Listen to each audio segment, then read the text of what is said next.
Quizá el reto de esta generación no es encajar en moldes, sino en descubrir realmente quiénes somos, sin imposiciones, pero también sin engaños. Igual después de tantas opiniones y puntos de vista, aún siento que me falta algo. ¿Hay alguna estimación del tamaño de la comunidad LGBT en nuestro país? No, porque aquí no hay cifras de cuántas personas tienen VIH, de cuántos embarazos adolescentes hay. Dicen algunos que las hay, pero el Instituto Nacional de Estadística no produce cifras desde el 2000, creo que 5 o 6, no las publica. Yo el otro día pasé por la sede del INE y no había nadie en el estacionamiento. Eso está por allá por Los Cabos arriba, cerca del colegio de... ¿qué es lo que está por allá arriba? No me acuerdo. Uno de esos colegios de cura. Y al lado está la sede del INE y yo pasé con golpe de 11 de la mañana y no había absolutamente ningún carro en el estacionamiento. O sea, eso no funciona como estructura. Pero tampoco tenemos estadísticas del Ministerio de Sanidad. No sabemos cuántas personas, por ejemplo, han contraído en este año o el año pasado, cuántas personas contrajeron, por ejemplo, fiebre amarilla. O cuántas personas realmente sufrieron el COVID durante el periodo del COVID. Cuántas partos adolescentes terminan en un aborto con la muerte de la, de la embarazada. O sea, no tenemos estadísticas disponibles y mucho menos sobre cosas que se quieren invisibilizar.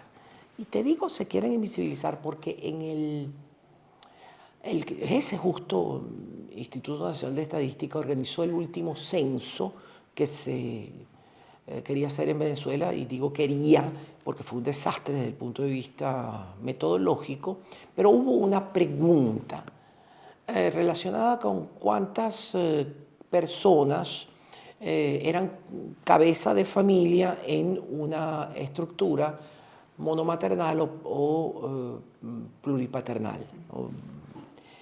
Es decir, cuántas parejas del mismo sexo existían, básicamente era la pregunta. Y se llegó a una cifra que era importante, no recuerdo exactamente cuánto fue. En la primera publicación de resultados, entonces hubo como 40.000, 50.000 personas que llegaron a decir, sí, vivimos juntos aquí y somos pareja del mismo sexo, que se atrevieron a decirlo, porque era la primera, ni siquiera se promovió mucho el tema. Y meses después, el INE retiró esa información de la página web. Se quiere invisibilizar.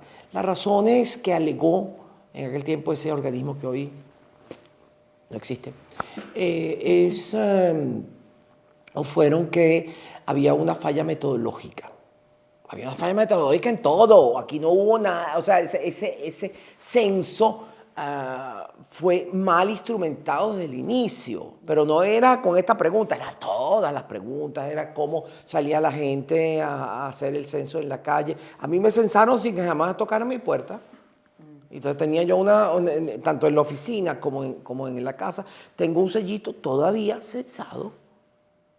No sé si en tu casa sucedió lo mismo, pero ¿realmente te tocaron la puerta y te abrieron? No, pero te pusieron el sellito censado. Entonces ahí hubo fallas metodológicas horrendas desde el punto de vista de la instrumentación y de la implementación. Pero entonces eso nos da un paraífumea de un algo, de alguien que se atrevió, fíjate todos los condicionantes que te estoy poniendo, de un algo, de alguien que frente a esa pregunta dijo, sí, yo vivo con una pareja del mismo sexo. Un hombre que dijo, sí, yo vivo con una pareja, una mujer que dijo, sí, yo vivo con una pareja del mismo sexo. Y salió un grupo importante. Ahora, ¿cuántos hay en el mundo? Bueno, creo que eso no tiene importancia desde el punto de vista de los derechos humanos, pero a la gente le interesa saber cuántos. Eso ha variado desde el momento en el cual la gente se atreve a decir las cosas. Es decir, si tú haces esa pregunta en un país como, no sé, los Emiratos Árabes o Uganda, donde hay pena de muerte, probablemente nadie o muy poca gente se atreva o solo se atrevería en condiciones de aseguramiento de su privacidad a decirlo. O sea, que sea una estructura de recopilación de datos que asegure la privacidad. Pero puede ser difícil que alguien, o sea, si yo te pregunto, mira, tú eres lesbiana, en una entrevista, muy probablemente tú digas que no, aunque lo seas. ¿Por qué? Por el miedo a la sanción social.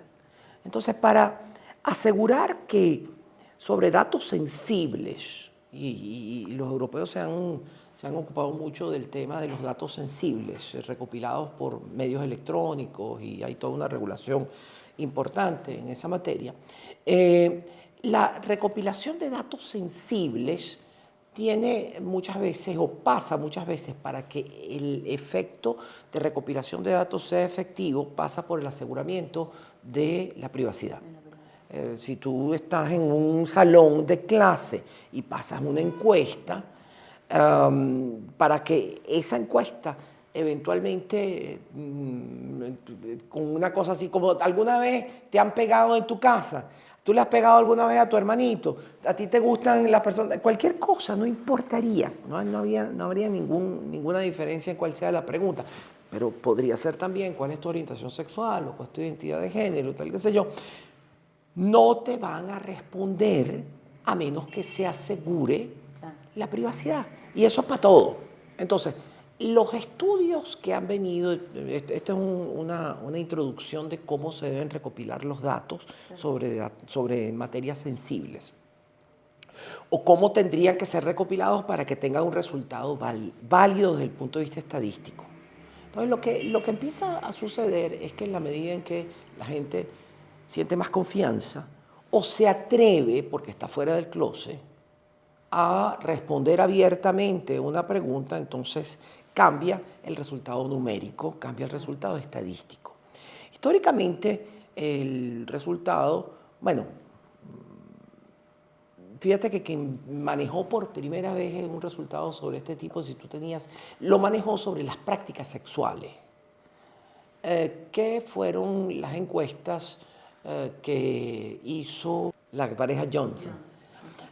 Los Johnson hicieron una estadística sobre más de 100.000 personas a quienes le preguntaban sobre sus prácticas sexuales. Por primera vez, claro, hay una serie de críticas porque eran casi todos hombres y mujeres blancos, no había personas de otras etnias, no había personas negras, no había personas indígenas, no, eso era puro blanquito. Claro, estamos hablando de los años 50 del siglo XX. Claro. Pero Master and Johnson, me vuelto Master. Y el resultado fue que a la pregunta, ¿has tenido tú alguna vez una experiencia con personas del mismo sexo? Y entonces la pregunta ya no era, tú eres gay o tú eres lesbiana, porque eso es autorreferente. Es tu sexualidad dentro del ejercicio. Entonces, sexualidad, y resultó que ellos hacían una categoría, 5 categorías, ocasionalmente, de manera frecuente, de manera habitual y siempre, dependiendo de la recurrencia de tu práctica sexual. Y resultó que para el todo, de los que desde alguna vez hasta siempre, había el 30% de la población, de los encuestados.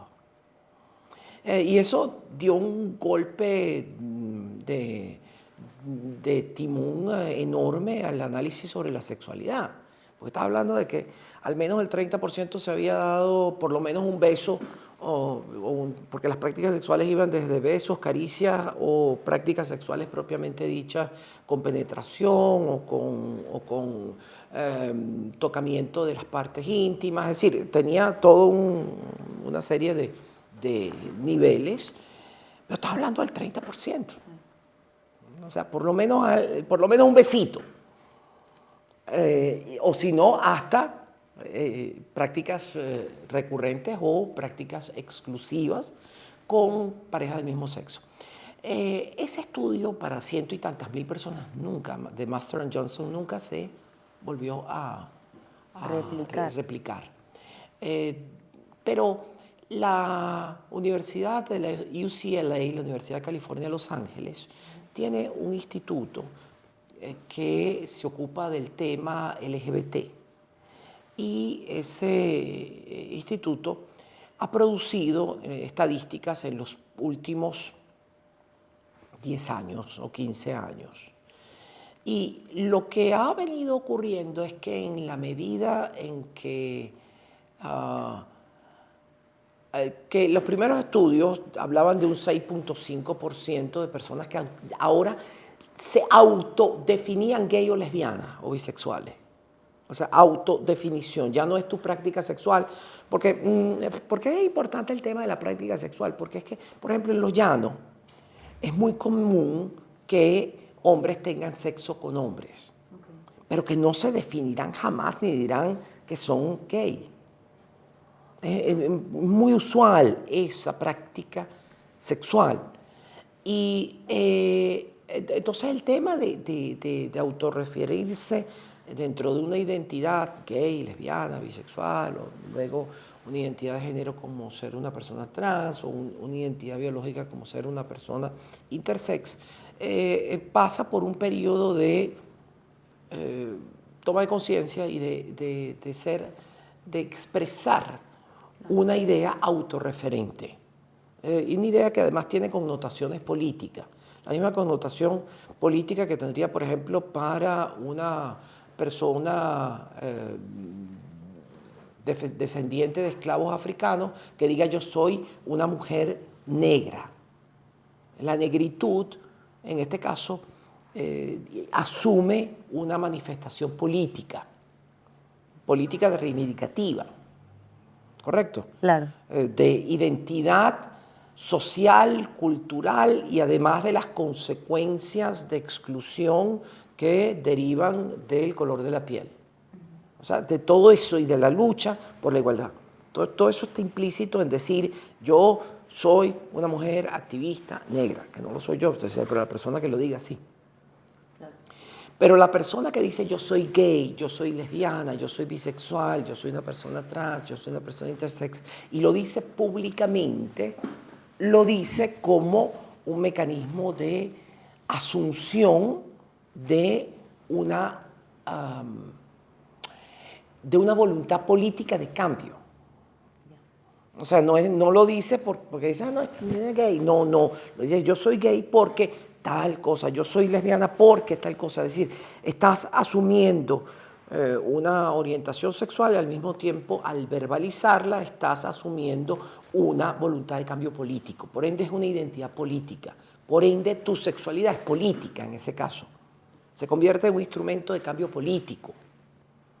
O sea, quién tú eres y tu corporalidad es política. Lo que decían las mujeres feministas cuando decían mi cuerpo es político. ¿A qué se refiere esa afirmación? En el derecho del aborto, el derecho a la autodeterminación del cuerpo, tiene que ver todo eso con mi cuerpo es político, porque es mío. Entonces, en ese concepto autorreferente, la autorreferencia se convierte en un instrumento de afianzamiento de la voluntad política de cambio. No sé si me explico en esto, pero... Y justamente de eso va la lucha por los derechos humanos, ¿no? De que la gente sea capaz de levantar su voz, de decir, esta soy yo, ¿no? Porque como hablábamos de lo de las estadísticas, por tema de privacidad, por tema del miedo, la gente no se atreve Pero tanto. fíjate que la última del Williams Institute, que es el nombre del instituto, y lo pueden buscar en internet, The Williams Institute, están las estadísticas, y dentro de esas estadísticas últimas está apareciendo algo novedoso, y es que los jóvenes, menos de 25 años, que tienen hoy en día una voluntad de hablar y de expresarse, que no está mediatizada tanto por el miedo, entonces tú llegas a que los últimos estudios están llegando al 30% de personas creo que entre 15 y 25 años que se autoidentifican como gays, lesbianas, bisexuales o trans. Entonces, ese es un cambio radical, porque y se nos acerca a lo que te decía de Master and Johnson. O sea, es una vuelta a lo que se hizo en los 50. ¿Cuál es la demanda real de este tema en Venezuela? ¿Afecta a una gran mayoría o, por el contrario, una minoría? Desde el punto de vista de derechos humanos, el concepto de mayorías o minorías no tiene ninguna relevancia.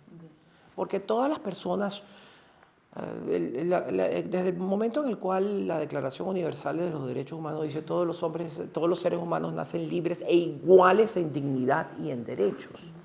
Que tú seas una, o que tú seas 100, o que tú seas 100.000, o que tú seas 1.000.000, es lo mismo. No tiene, yo había una entrevista en estos días sobre el tema de unas declaraciones del Papa y yo decía, es que todas las iglesias tienen la misma dignidad. Y todos los fieles de todas las iglesias tienen la misma dignidad. Los problemas religiosos empiezan cuando alguien cree que su religión es mejor que la del otro. Y dice, no, tu religión es una porquería. Pero el otro tema que está asociado con el tema religioso es tú, de tu creencia, no la puedes imponer a otros, ni puedes usar tu creencia para negar derechos a otros. Que era el tema, por ejemplo, que se planteaba cuando la abolición de la esclavitud. La Biblia habla de esclavitud. Y entonces, ¿cuál era uno de los argumentos centrales? ¿Cómo vamos a eliminar una institución que fue avalada, sino creada por Dios como la esclavitud? La Biblia dice que puedes inclusive vender a tus hijas como esclavas. A los hijos no lo decía, pero decía por lo menos a las hijas. Las podías vender como esclavas, también las podías vender como en el matrimonio por la dote. Entonces, hasta el siglo pasado y comienzo del siglo XX, la mujer era una forma de enriquecimiento del padre. Y las vendían. O sea, alegaban que era, no, las vamos a dar en matrimonio, sí, pero las vamos a dar en matrimonio mediante, pónmelo aquí, pague una dote. Y la dote podía ser, dependiendo del estatus social, muy importante, pero estructuralmente era una venta de las hijas. Claro. Pero también la podía vender como esclava, porque lo dice ahí la Biblia. Entonces, el problema de que empezando con las dignidades y el problema con las creencias religiosas, sí, tú tienes derecho a creer, sí, está bien, pero tienes derecho a creer en tu ámbito personal, pero esa creencia tú no la puedes imponer a otros, no puedes usar tu creencia para negar a derechos a otros, ni puedes usar tu creencia como instrumento de dominación del otro. Y ya eso no es nuevo. En el Tratado de la Tolerancia de Montesquieu, una de las cosas de Rousseau, perdón, una de las cosas de las que se trata es esto, de si, por ejemplo, podía el Estado francés negar derechos, inclusive el derecho al matrimonio, inclusive el derecho a los protestantes. ¿Por qué? Porque eran protestantes. Porque el problema es, estás utilizando una creencia religiosa para negar derechos a quienes tengan otra creencia religiosa. Y todo eso se entrelaza en argumentos en contra de los derechos de las personas LGBT, en general de las mujeres, se entrelaza con demasiada frecuencia. ¿Qué consecuencias prácticas tendría el hecho de que se acepte legalmente a una persona que forma parte de la comunidad? Fíjate, yo te respondería como respondió ante el Congreso Rodríguez Zapatero en España hace ya un montón de años, porque fue en el 2008, cuando se aprobó, no el 2008, no, 2004, el matrimonio igualitario, ya pasamos de 20 años, en España. Él decía algo así como lo siguiente: hoy España es un país más digno, porque los que tenían derechos los siguen teniendo y no se les han conculcado ninguno. Y los que no lo tenían los tienen sin que eso afecte a ninguna otra persona. Es así, no afecta a nadie. O sea, el que quienes no tenían derechos pasen a tenerlos, no afecta a nadie, pero sí transforma la visión de la sociedad sobre esas personas. Y me explico con un ejemplo histórico. El reconocimiento del derecho de voto a la mujer pasa por un proceso difícil de negociación, porque quienes iban a aprobar ese cambio eran los hombres. Había que convencer a los hombres de que las mujeres tenían derecho, que ellos tenían que ceder y tener la suficiente entereza como para reconocer que las mujeres también debían tener derecho de voto, porque eran ellos los que iban a decidir. Las mujeres no votaban, por ende tampoco tenían representación activa, no podían ser diputadas, senadoras, no podían hacer nada. Estaban en la cocina y con la pata rota. Y este proceso, también el del reconocimiento del derecho de voto de las mujeres, también produce un cambio social, que no va sin dificultades. Lo mismo lo podrías ver con el tema de la violencia basada en género. O sea, cada uno de los cambios sociales que se enfrentan contra pensamientos de dominación hegemónica. Esto parece así un poco complicado, pero ¿qué son los pensamientos de dominación hegemónica? Alguien que se cree superior y que instrumenta a través de la ley, de la religión o de la policía mecanismos de dominación de tal manera de que aquellos que él considera que son inferiores no tengan iguales derechos que él, que es superior. Y eso puede ser el hombre respecto de la mujer, eso puede ser las personas heterosexuales respecto de las personas LGBT, eso puede ser los blancos respecto de los negros, eso puede ser... tiene múltiples posibilidades de implementación, pero en todos los casos hay un elemento dominante que tiene unos derechos que se niegan a los que se creen inferiores.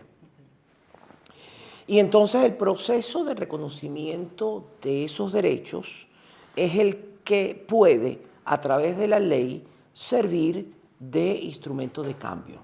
Fíjate que hoy en día, y es importante entenderlo, prácticamente el 95% de la población de América Latina tiene igualdad ante la ley.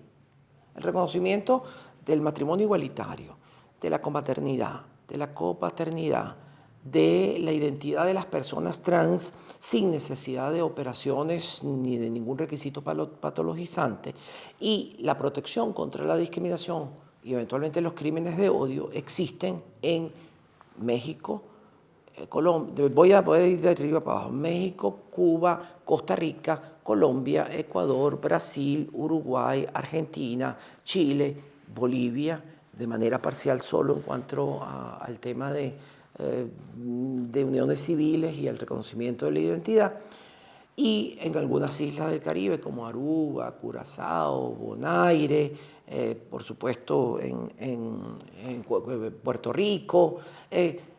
Cuando tú sumas la población de todos esos países, es el 90% de América Latina. Y no pasa nada malo. O sea, esos gritos que elevan a través de las teorías de conspiración, que se va a acabar la familia, que si no sé qué. La familia que existen son las familias que existen. Muchas veces estos grupos radicales fundamentalistas lo que promueven es un mito.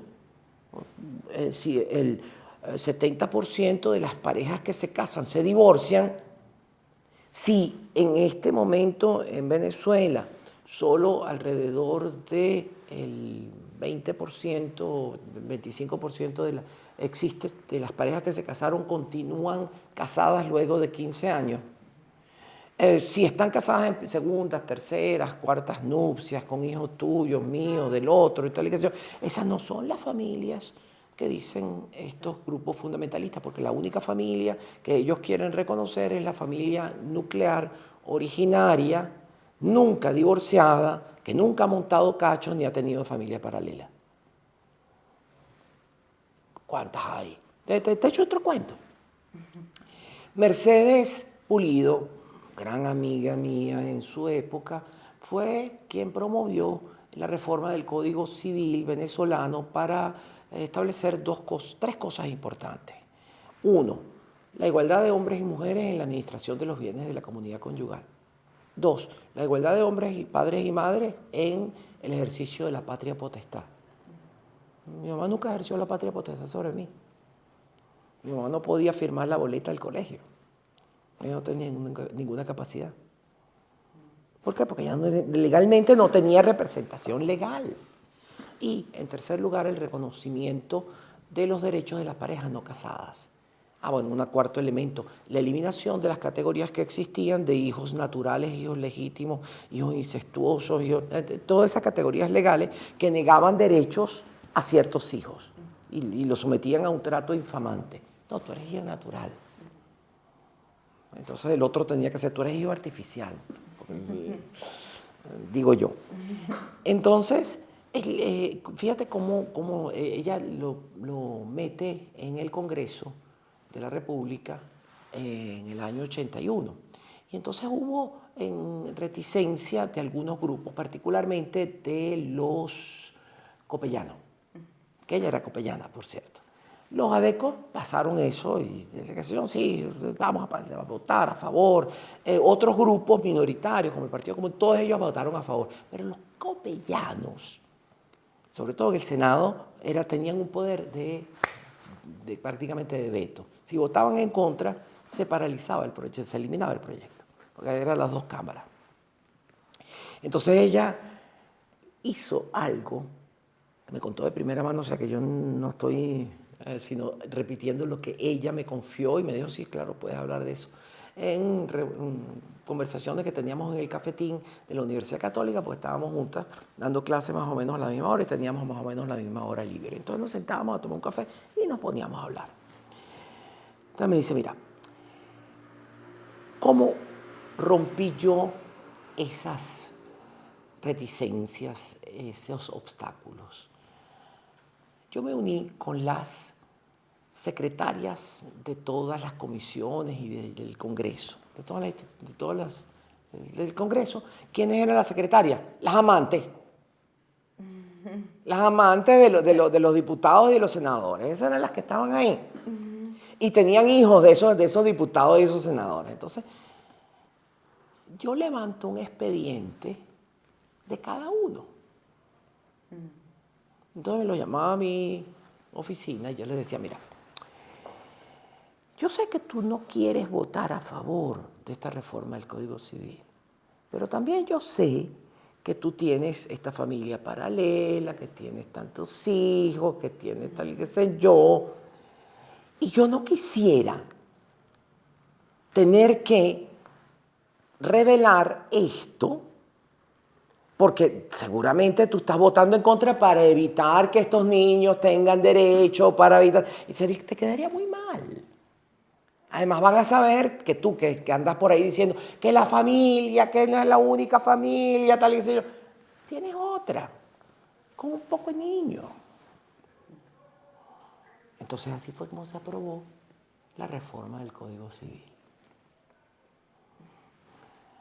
Porque, y termino con esta historia diciéndote algo, porque resulta que ya a esta altura del partido, de mi tránsito por el planeta Tierra, yo tengo los pelos del burro en la mano, de que más la gente se da golpes de pecho, diciendo yo soy en contra de tal y que sea, peor actúa en su vida personal. Sí, probablemente eso sea así. Y ahorita que hablas que hay gente que rechaza hablar de estos temas, ¿qué pasa con el tabú? En un nivel educativo, en un nivel político, en tu experiencia, ¿hablar de estos temas sigue siendo un tabú? Pregunta, ¿en tu experiencia sigue siendo un tabú hablar de aborto? Hablar del derecho a la muerte digna, es decir, la eutanasia. Sigue siendo un tabú hablar de la orientación sexual y identidad de género. Yo te diría, depende de clases sociales, de nivel educativo y de edad. Hay tres cosas que inciden sobre si esto es tabú o no. La educación. La educación te da un ámbito, pero Secodap sacó en estos días un estudio donde el 90% de los profesores del país no tienen idea de cómo enseñar salud sexual y reproductiva. Entonces, si tú no puedes enseñar, entonces lo que tienes es ignorancia. Entonces, el primer elemento que tú tienes es la educación. Si no hay educación, y si un padre, por ejemplo, no tiene nivel educativo, una madre no tiene nivel educativo, ¿cómo va a hablar de sexualidad informando efectivamente a sus? Entonces hay un miedo. Entonces, si se delega, entre comillas, en el sistema educativo y el 90% de los profesores no tienen formación ni tienen idea de hablar de salud sexual y reproductiva, siguen hablando de la reproducción de las maticas. Entonces, eso tiene que enseñarse desde preescolar, con niveles, por supuesto. No es que vas a hablarle a un niñito de preescolar de una vez del coito. No, eso no es así. Tienes momentos, pero si estamos en un país donde el inicio de la práctica sexual de penetración ha bajado a los 11 años. Estamos hablando de un problema de que si vas a enseñar salud sexual y reproductiva cuando tienen 14, 15 años, ya tienen 4 años teniendo sexo. No sirve, no sirve. Además del tercer elemento, es el miedo que se tiene al uso de las palabras. O sea, todas las palabras que tienen que ver con salud sexual y reproductiva están asociadas a un velo de prohibición. Cuando es la actividad más natural del ser humano, como comer, o como ir al baño a defecar, o como hacer pipí. O sea, ¿no lo hacen los animales también? Nosotros no somos animales racionales, entonces, como somos animales racionales, lo que han querido históricamente las iglesias y los estados es regular la sexualidad para indicarte con quién, cuándo, cómo, con qué frecuencia y en qué posición tú puedes tener sexo. Eso es lo que han hecho los estados históricamente. ¿Cómo? Al regular temas como el matrimonio, como la procreación, como el aborto, como todos esos temas están regulados. Entonces te dicen con quién, y están regulados también en el sistema canónico, por ejemplo, pero también en otras religiones. Entonces, tanto las religiones como los estados tienden a regular el tema de la sexualidad. Y entonces, en la sexualidad, que tiene que ser un tema absolutamente natural, como respirar, como comer, se convierte en un tabú. Y entonces toda palabra que tiene que ver con la sexualidad, coito, homosexual, heterosexual, penetración, ¡ay, qué horror! Esa expresión de supuesta vergüenza, pena, no es otra cosa que la forma en la cual se transparenta, se manifiesta un entrenamiento temprano para negar la sexualidad. Cada uno de nosotros es un ser único e irrepetible. Y lo que buscaba la educación hasta ahora es la de uniformar a la gente. Meterlos en un saco, meterlos en una caja y todos ustedes son muñequitos. O sea, buscar el troquel y todos tienen que actuar, pensar, decir las cosas de la misma forma. Entonces la educación pensada para el siglo XXI es la educación para la diferencia. La educación para reconocer que es en la diferencia y en el carácter único del otro de lo que yo aprendo. Y yo siempre lo digo, yo no aprendo del que piensa igual que yo. Yo aprendo del que tiene una visión distinta de mí, que es lo que me nutre. Mientras más distinto, más aprendo. Mientras más similar, menos aprendo. Entonces, para mí lo más importante es privilegiar ese carácter único e irrepetible de cada ser humano. Bueno, estamos listas. Gracias por tu tiempo, Tamara.